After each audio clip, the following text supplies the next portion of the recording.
Hey, it's your girl KV back with another review for the last review for this season, Love and Marriage Huntsville, Season 9, Episode 16, out with a bang, okay? I was... we had us a time this part B of this season, right? I don't even remember what happened part A, to be honest. I just remember them going on the girls trip, and then it was the end of the season and they came back and they were still on the girls trip. And everybody was confusion. But yes, y'all, today, so my husband, he gonna tell me I look like Sinclair with my hat on.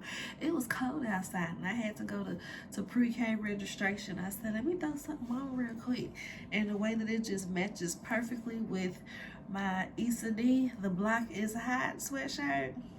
Y'all, this made me, every time I put this on, because I have a sweatshirt, this one is blue, and I think my t-shirt of it is purple. But if you watched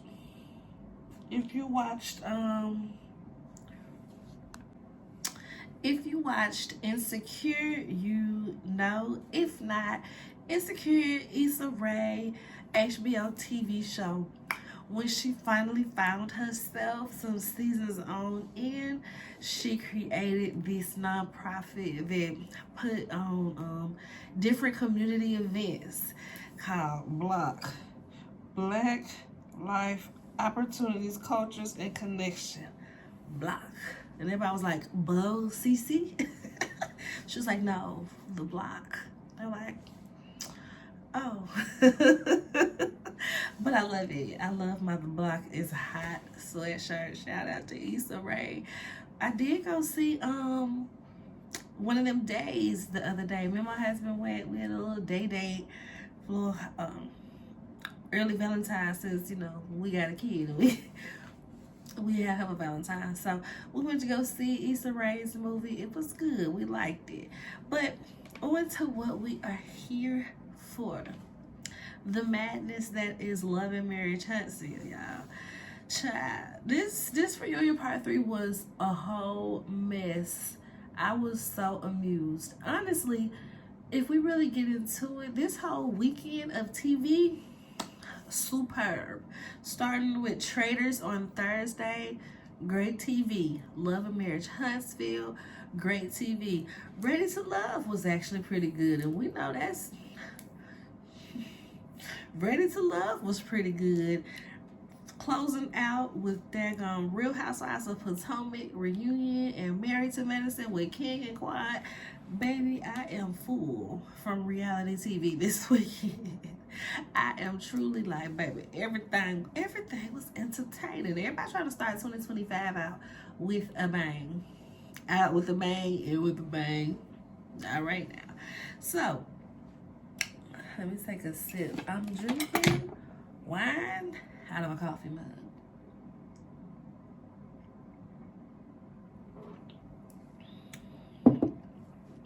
Okay. Start where we ended. Martell is like, well, yeah, we did sleep together. And everybody's like, I'm just playing. And everybody giggles, including Trisha. Ma'am, why is this funny to you?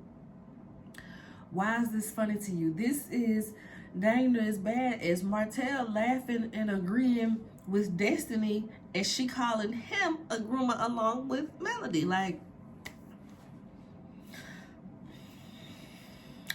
so Candace like, I don't think that's funny, because you giving people that space to be like, nah, he was telling the truth. He wasn't playing. She did sleep with him and she probably cheated on Ken. Da, da, da, da. So he's feeling away because it's making him look goofy, basically, that he is sticking it out with Trisha. And I meant to watch a couple of videos because I saw a couple of people had reported that Ken has allegedly left Trisha. Good for him. She is emotionally unstable. It's just not cute. She too grown. She got children. And the fact that your children be clocking you. Like, she's like, how do you feel about me divorcing your dad? I mean, I thought y'all was already divorced. As the daughter said. Like, It blows me. Anywho, Trisha over there giggling. Ken mad. He said that's not funny. I don't like that. Yada yada yada. And Melody is like, and Martell, you don't have anything to say. You argue with all the females, but now it's quiet on the set. It's quiet on the set. Martell like, but he wasn't being disrespectful. See, if he was being disrespectful, then I would have to say something to him. But it ain't like he was being disrespectful. And Maurice is over there giggling. He was like, he giggling, and Martell's like, oh, Reese, you think it's funny? You think it's funny? He's like, she told a joke. It was funny. But of course, Martell is mad. No laughing at his expense. What's wrong with y'all? So, you know, Martell, where my thing at? I need a. So Martell, you said that Trisha, she wasn't hot enough for you when you first met her. She wasn't hot enough to sleep with. Ken's like, oh, I know that's a lie. I know that's a lie. My mama gonna say, I mean, she do kind of look like a man. Y'all know I be watching the Sunday shows with my mama, and she swear Trisha look like a man. Every time she come on the TV, I'm like, Mama, that is not nice. And we ended up looking at something, and I was like, yeah, you know, they, this, that, and the third, you know, they, I call them they, them. And she was like, oh, okay, they, them. And I was like, oh, I'm surprised that you acknowledge pronouns the way you be like, that like a man. She was like, I'm not intolerant. I was like, okay, you're just judgmental. Makes sense, okay. So, Martell, he does give that he is a whore who will bang anything, so. And Trisha's pretty. It's not like Trisha is an ugly woman or something like that, so. Martell, you hit her up with the intent to be like this, okay? It was like that. Carlos tries to move on, and Melody is just like, well, wait, no. So Fletcher, what about how you hooked them up, right? So what was it? You was in the gym like, oh yeah, she fine. That's my cousin. Yeah, yeah, hook up with her. Martell was like, man, ignore that. Nell was like, you better not ignore that. You better tell the truth. So back to the. So, Trisha, you went to Martell's house. So, do you train a lot of married men at their home? Just like, no. So, you know, when I saw the address, I was like, dang, this is a nice neighborhood. So, I knew they had a clubhouse. I train people in their clubhouse all the time.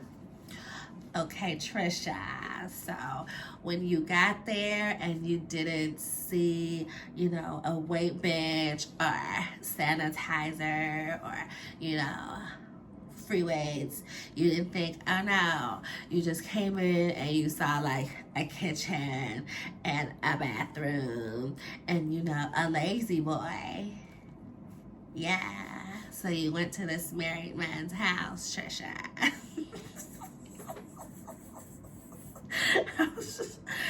I was just like, they want to catch Trisha up so bad because it absolutely gives that she is a liar about anything that has ever come out of her mouth. It's just crazy. The fact that she started off her segment being like, well, I didn't know people was really on TV telling the truth. The fact that that's what she said to Carlos. Well, I didn't know people was doing that. Telling the truth. So then Carlos is just like, so you didn't know anything about Martell's reputation for, you know, being a dog or, you know. No, I never watched the show. Everybody said it's like, Ken's like, yeah, you know, I never watched it either. That's different. You're a man. Carlos was very offended by her saying that, but I'm like, sir, I'm sure it's people in Huntsville that ain't never watched your show. But on the same token, Trisha still gives that she's lying because Stormy brought her on the show, and I would refuse to believe that she just blindly came on this show without at least watching one of Stormy's seasons to see what she's getting herself into. Like, it just, yes, girl. Okay. Anywho, where we at? He asks Ken, so Ken, Do you think you can trust Trisha? Do you trust Trisha? Yeah, I trust her. 100%. 100%. Melody said. And I was right there with Melody, because please stop playing in our face. Y'all just had a whole argument. Y'all closed out this season with a whole argument about how you mad that she kept piecemealing you what went on with her and Martell. Every time she go out and gets around these people, some more of the story come out, and that's when you find out after everybody else. But yeah, you trust her 100%. Boy, bye. Next, we have Marquez comes out, and they go through the timeline of when Marquez left.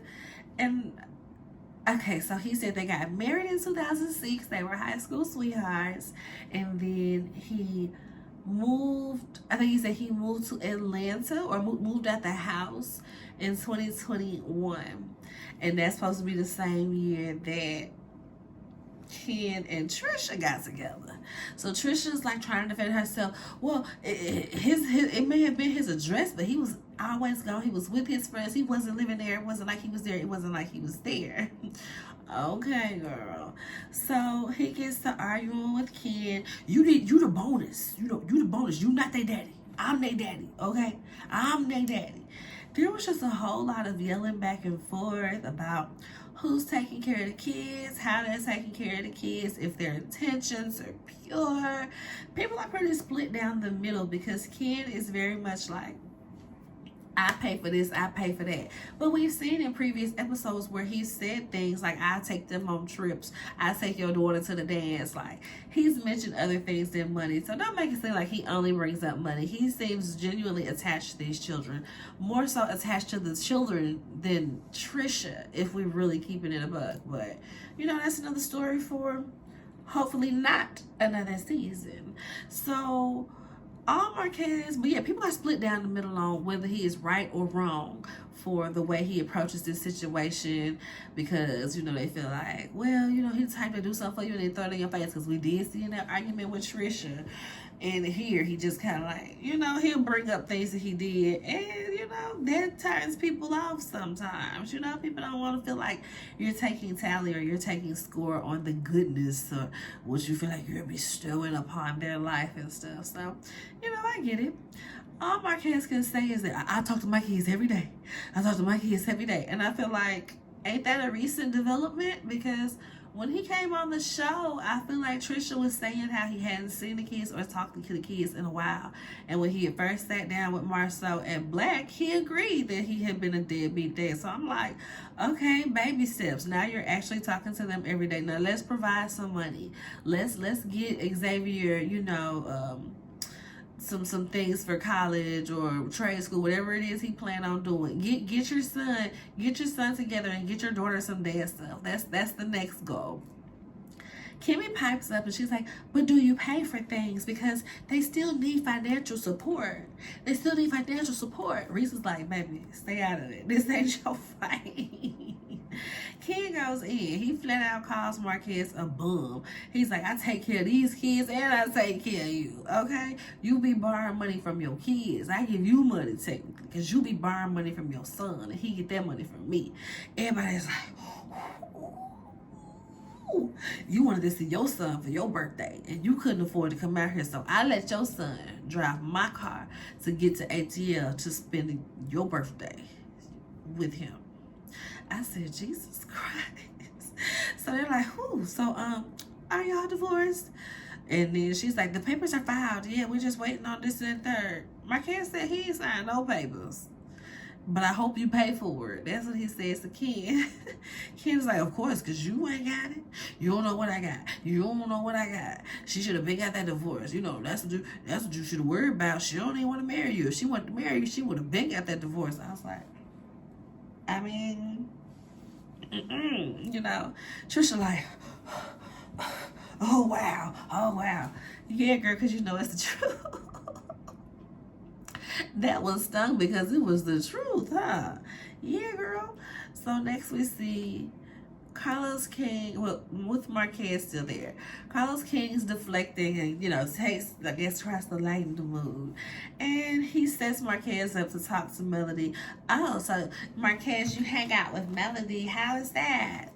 He's like, we just talk business. It ain't nothing like that. I don't really have a crush on her. I'm just trying to get to know her on a business vibe, this, that, and the third. But he does give her the little peony flowers up off that table, off that centerpiece. It's very disturbing to see Marquez in general, because he just, it's just giving he's not all the way there.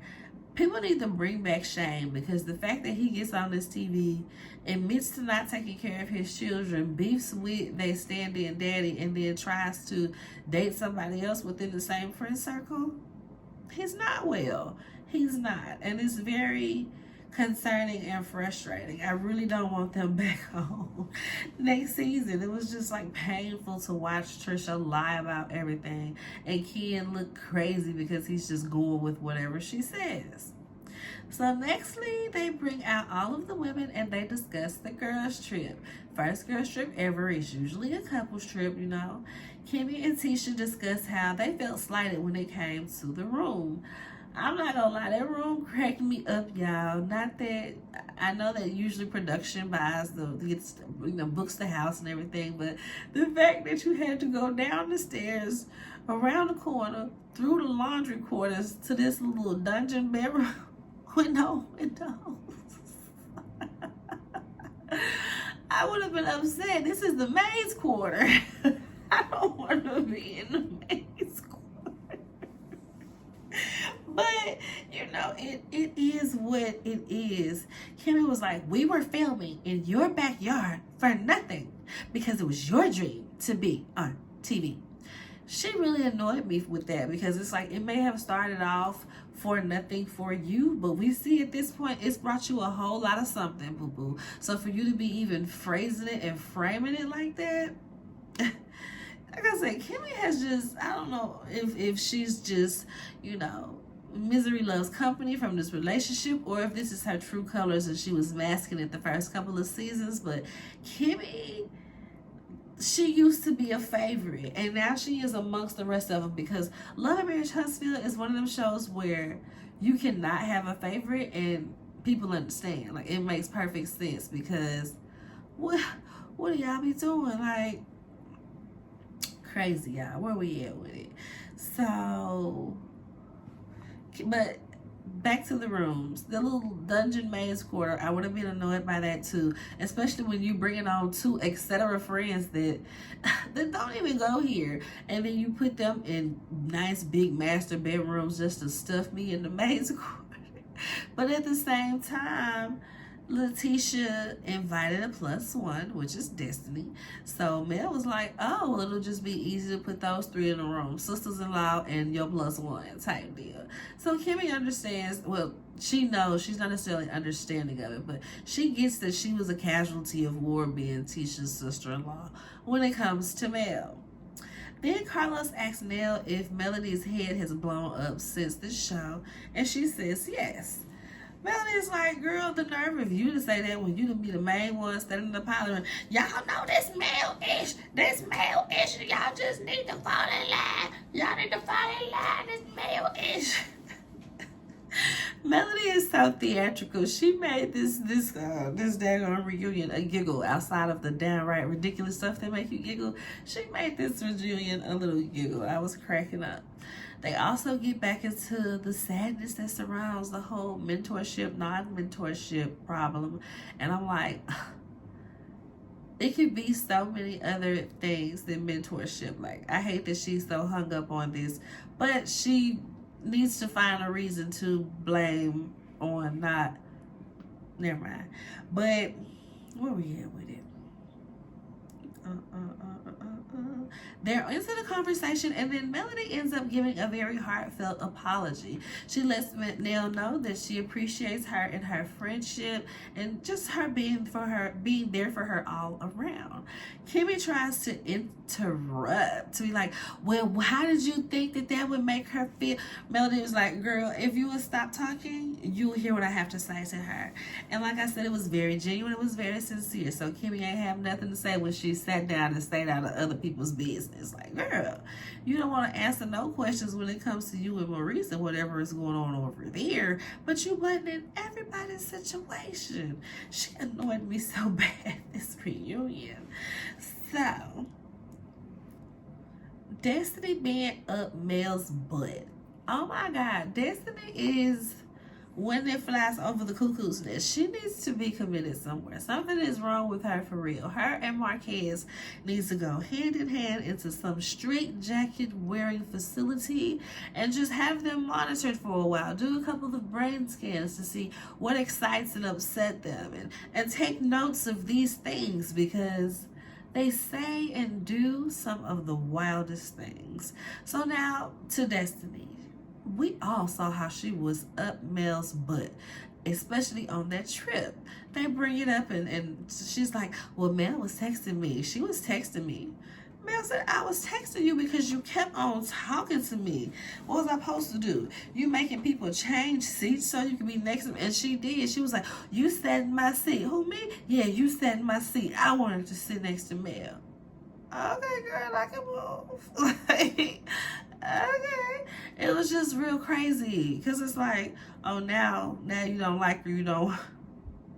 Destiny is a hot mess, y'all. She also like, the whole incident of when they were on the trip and she comes up the stairs.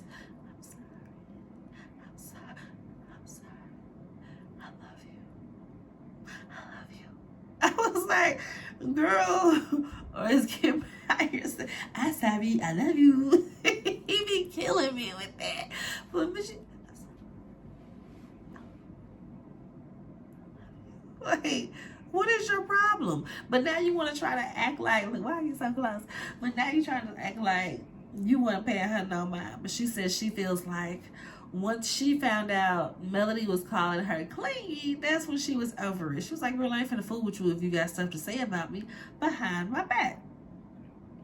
I'm just like, girl, but...